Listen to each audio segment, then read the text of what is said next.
¿Qué se necesita para que un idealista traicione sus propias convicciones? ¿En qué momento la búsqueda de un mundo mejor se transforma en la búsqueda del poder por el poder mismo?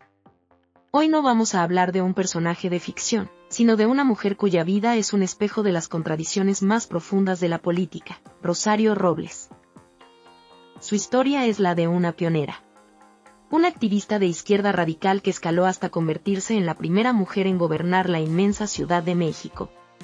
Una figura que representó la esperanza de un cambio, la frescura y la mezclilla, como ella misma dijo, frente a la vieja y acartonada política.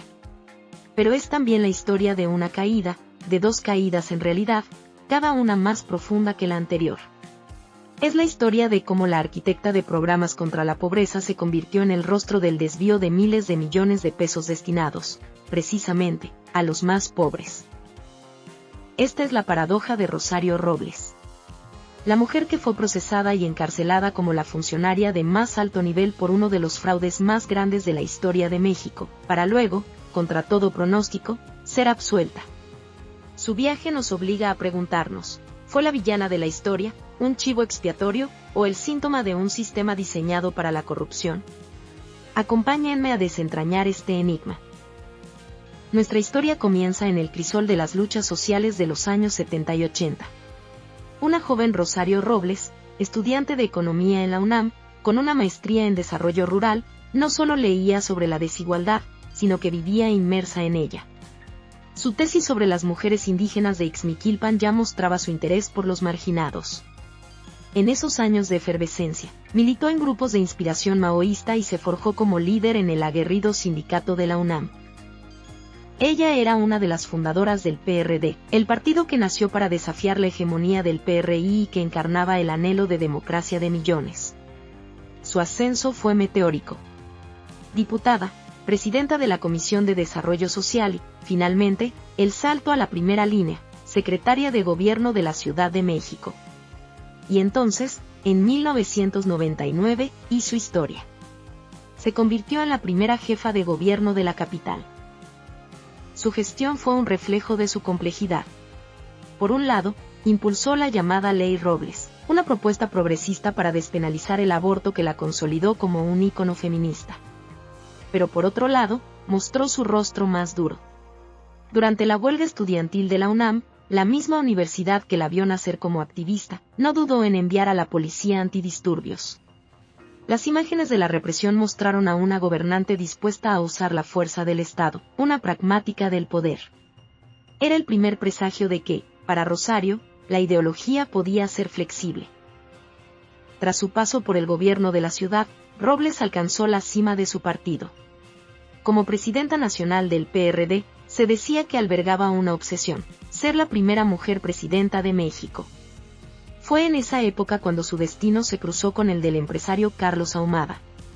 Una relación personal y política que se convirtió en una bomba de tiempo. Ahumada se volvió el gran financiador del partido, pero a un costo altísimo, dejando al PRD con una deuda millonaria. Y entonces, en 2004, la bomba estalló. En la televisión nacional aparecieron una serie de videos grabados con cámaras ocultas. En ellos, colaboradores muy cercanos a Andrés Manuel López Obrador, la otra gran figura del partido, recibían fajos y fajos de billetes de manos de Ahumada. La imagen de René Bejarano metiendo dólares en un maletín con ayuda de unas ligas se convirtió en el ícono de la corrupción de la izquierda. El escándalo fue una operación política diseñada para descarrilar a López Obrador, y Rosario Robles, por su íntima conexión con Ahumada, quedó en el epicentro. Aunque ella siempre lo negó, las acusaciones la señalaban como la operadora detrás de la trama. Para la izquierda, fue una traición imperdonable. Su carrera en el partido que ayudó a fundar estaba terminada. Renunció antes de ser expulsada, convirtiéndose en una paria. Ese fue su primer quiebre. Una caída brutal que la dejó sin partido y sin aliados. Pero en política, a veces, una ruptura total no es un final, sino una liberación. Liberada de sus ataduras ideológicas, Rosario Robles se convirtió en una agente libre, una técnica del poder. Y estaba a punto de demostrar que su capacidad para reinventarse era tan grande como su ambición. Casi una década después, la exlíder de la izquierda reapareció de la forma más inesperada posible, apoyando al candidato presidencial del PRI, Enrique Peña Nieto. Para muchos, era el acto final de traición. Para Peña Nieto, era una jugada maestra, sumar a una operadora experta en temas sociales y proyectar una imagen de apertura. Y así, Rosario Robles regresó al poder. Primero como secretaria de Desarrollo Social, y luego al frente de la Secretaría de Desarrollo Agrario, Territorial y Urbano. Se convirtió en la cara de la Cruzada Nacional contra el Hambre, el programa social insignia del gobierno. Pero sus antiguos compañeros la acusaron de usar esos recursos para construir una maquinaria electoral a favor del PRI. Fue entonces cuando el presidente Peña Nieto, en público, le dijo esa frase que la perseguiría por siempre: Rosario, no te preocupes, hay que aguantar. Para muchos, no fue un gesto de apoyo, sino una carta blanca, un símbolo de complicidad. Mientras Robles operaba en la primera línea, en las oficinas de su secretaría se tejía un fraude de dimensiones colosales. Una investigación periodística de Animal Político y Mexicanos contra la corrupción y la impunidad lo bautizó con un nombre que pasaría a la historia: la estafa maestra. El mecanismo era perversamente simple y brillante. El gobierno, en lugar de licitar públicamente los servicios, usaba una excepción en la ley para dar contratos millonarios de forma directa a universidades públicas. Estas universidades, que a menudo no tenían ni el personal ni la capacidad para realizar los trabajos, se quedaban con una jugosa comisión y luego subcontrataban a una red de 128 empresas. ¿Y quiénes eran estas empresas? En su mayoría, fantasmas. Los reporteros encontraron que sus domicilios eran vecindades, locales abandonados o terrenos baldíos. El dinero, más de 3.400 millones de pesos, simplemente se esfumaba. Dinero que debía ir a programas sociales, a combatir la pobreza, desapareció en una red de complicidades. Las secretarías de Rosario Robles, Sedesol y Sedato, fueron el corazón de la estafa.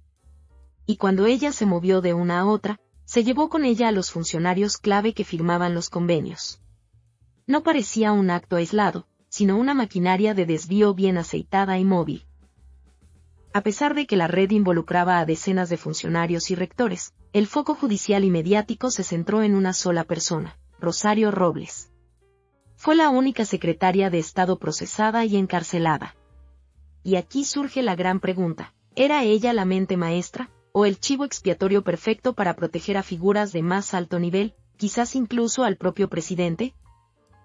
En agosto de 2019, Rosario Robles fue detenida. Pero la acusación fue extraña. No la acusaron de robar o desviar dinero, sino de un delito menor: ejercicio indebido del servicio público por omisión. Es decir, la acusaban de saber lo que pasaba y no haberle informado a su jefe, el presidente. Aún así, un juez le dictó prisión preventiva, argumentando un supuesto riesgo de fuga basado en una licencia de conducir que la defensa siempre aseguró que era falsa.